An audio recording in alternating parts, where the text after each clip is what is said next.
Rox D. Xebec just casually walked into Mary Joy's 8 years ago, kidnapped 5 kings during the Levelly like it was a Tuesday morning coffee run, then had the absolute audacity to sit down face-to-face with Imu in the Room of Flowers and declare war on the secret ruler of the entire world. But that's not even the craziest part, because this legendary madman also clashed with King Harald of Elbath so intensely that black hockey lightning was crackling everywhere, just like when Roger and Whitebeard went at it, and somehow he walked away from challenging Imu completely unscathed after telling them he'd be back for round 2. So today we're diving deep into every single mind-blowing detail from One Piece chapter 1155, The Rocks Pirates. And people, this flashback is absolutely rewriting the entire history of the One Piece world as we know it. We're talking about Xebec's unique swordsmanship that generates shockwaves instead of cuts, his strategic genius in building the most legendary crew through Davy backfights, and the moment he literally told the King of the World he was a fan of Davy Jones and vowed to return. Now let's get into this absolute masterpiece of storytelling, because Oda just delivered what might be the most game-changing chapter in One Piece history. The chapter opens with that flashback, continuing from where we left off with young Loki in Elbaf's underworld. And bro, the way Rox D. Xebec is being portrayed here is just chef's kiss perfection. This man arrives looking like the embodiment of chaos itself. And when Loki attacks him thinking he's just some weakling, Rox counters with his sword technique that literally sends everything flying like it's been hit by a giant hammer or cannon blast. But here's where it gets absolutely wild, because the narrator drops this bomb about Rock's fighting style being completely unique among swordsmen. Instead of traditional cutting attacks, this man's swings are generating massive shockwaves that demolish everything in their path, which immediately sets him apart from every other swordsman we've seen in the series. The fact that he doesn't even have a black blade but can still generate this level of destructive power is just insane. Then we get hit with the most legendary backstory reveal in One Piece history, the Levelly incident from 8 years ago. Picture this: Rox D. Xebec, solo, walking into the most heavily defended location in the world during a gathering of world leaders, and he successfully kidnaps 5 kings. 5 kings by himself. The level of confidence and power required to pull something like that off is just unreal, and it immediately establishes that this man was operating on a completely different level than any pirate we've ever seen. That's when he has his legendary encounter with King Harald of Elbath, and people, this scene is everything. The spoilers describe black hockey lightning spreading everywhere, similar to what happened between Goldie Roger and Whitebeard, which immediately puts Harald in the same conversation as the absolute legends of the series. Their confrontation was so intense that it instantly cleared out all human presence within a 5-kilometer radius. This confirms what we've been suspecting about the Giants of Elbath. They're not just big, they're legitimate powerhouses who can go toe-to-toe with the strongest pirates in history. But here's the part that's going to blow your mind and change everything we thought we knew about the power structure of the One Piece world. After this incredible display of power, Rox makes his way through Mary Joy's and reaches the Pangaea Castle's Room of Flowers, where he meets Imu-sama face to face. This man looked the secret ruler of the world dead in the eye and challenged them directly. The fact that Xebec not only survived this encounter, but walked away unscathed after openly defying Imu is just mind-blowing. And get this, during that meeting, Xebec told Imu he was a fan of Davy Jones and vowed to return for an even greater challenge.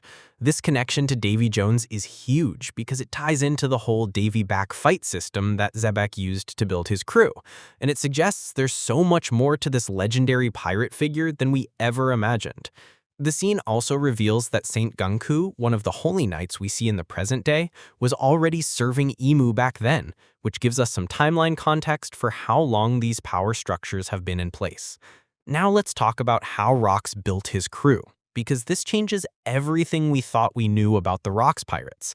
The chapter reveals that Xebec grew his crew by participating in multiple Davy back fights, which means he was strategically recruiting the strongest pirates through legitimate pirate games rather than just forcing people to join. By the time they reached Elbath, his crew included himself, Edward Newgate, future Whitebeard, Golden Lion Shiki, Stussy, a West Fee gang leader named Marlin, Wang Ji, and a smuggler pirate named Ganzui.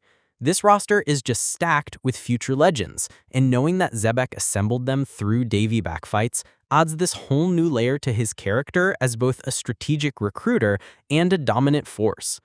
The scene also reveals that Saint Gunku, one of the holy knights we see in the present day, was already serving Imu back then, which gives us some timeline context for how long these power structures have been in place.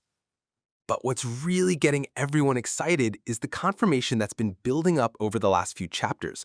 Blackbeard is Rox D. Xebec's son. This revelation completely recontextualizes everything we know about Blackbeard's motivations and his unusual body that allows him to wield multiple devil fruits. The connection between Xebec and Blackbeard isn't just about bloodline. It's about the continuation of a will and a plan that's been decades in the making.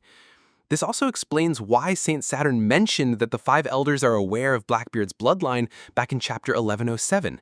Xebec and, now by association, Blackbeard represent a fundamental threat to the world government's power structure, because they're not just trying to find the One Piece, they're trying to completely overthrow the existing world order and become the king of the world. What's particularly brilliant about this revelation is how it reframes the relationship between Ace and Blackbeard. Ace is the son of Goldie Roger, Xebec's rival, while Blackbeard is Xebec's son. Their conflict becomes the continuation of Roger and Xebec's rivalry, but this time, Xebec's lineage comes out on top. There's this tragic irony that Ace, who was already punished for being Roger's son, was ultimately defeated by the son of Roger's greatest enemy. The chapter ends with this incredible scene of the Rox Pirates' flag waving for the first time as Xebec yells, "Let's go, boys," to his crew, setting the stage for what would become the God Valley incident. This gives us this incredible sense of inevitability. We know how this story ends, but seeing Xebec at the height of his power and confidence makes the eventual tragedy even more impactful. What's absolutely mind-blowing is how this chapter connects to everything we've been seeing in the current timeline. Dragon's fear of going to Maryjois, even when he has a good reason, suddenly makes perfect sense when you realize what happened the last time someone challenged the world government's authority directly. The Revolutionary Army's entire approach of working from the shadows becomes a direct response to what happened to Rox when he tried the direct approach. And let's talk about the implications for the final war, because this chapter just set up some absolutely insane possibilities. If Blackbeard is following in his father's footsteps, then his ultimate goal isn't just to find the One Piece, it's to challenge Imu directly and claim the title of King of the World. The fact that Xebec already proved it's possible to reach Imu and survive that encounter means Blackbeard has a roadmap for his ultimate plan. The connection to Davy Jones is also huge because it suggests there's this whole historical figure we haven't fully explored yet who might be connected to the Void Century and the ancient history of the world. The fact that Xebec was a fan of Davy Jones and used Davy backfights to build his crew creates this connection between the past and present that's going to be crucial for understanding the final mysteries of One Piece. The art throughout this chapter is getting praised for its dynamic action sequences and the detailed portrayal of Xebec's overwhelming presence. You can feel the weight of history in every panel, the sense that we're witnessing events that shaped the entire world of One Piece. The way Oda draws Xebec's sword techniques, with those massive shockwaves radiating outward, perfectly captures the sheer destructive power that made him legendary. This chapter also perfectly explains why the world government was so desperate to erase Rox from history. He wasn't just another strong pirate. He was someone who had actually reached the pinnacle of their power structure and challenged it directly. The fact that he met Imu face-to-face and lived to tell about it makes him the most dangerous person in the history of the One Piece world, because he proved that Imu isn't untouchable. Man, this whole rock situation is absolutely wild, and every detail we've uncovered just makes you wonder what Oda has planned for the connection between Xebec's legacy and Blackbeard's ultimate endgame, right? If you were on the edge of your seat with this breakdown, definitely smash that like button and make sure to drop a comment down below. Every comment helps get this out to more One Piece fanatics like us, and you know YouTube loves that engagement. And seriously, if you're absolutely dying for more Elbath art content and Rox Pirates revelations, flood those comments with more Rox content, so I know to keep diving deep into these legendary flashbacks that are changing everything we thought we knew about the One Piece world. Peace out, you legends.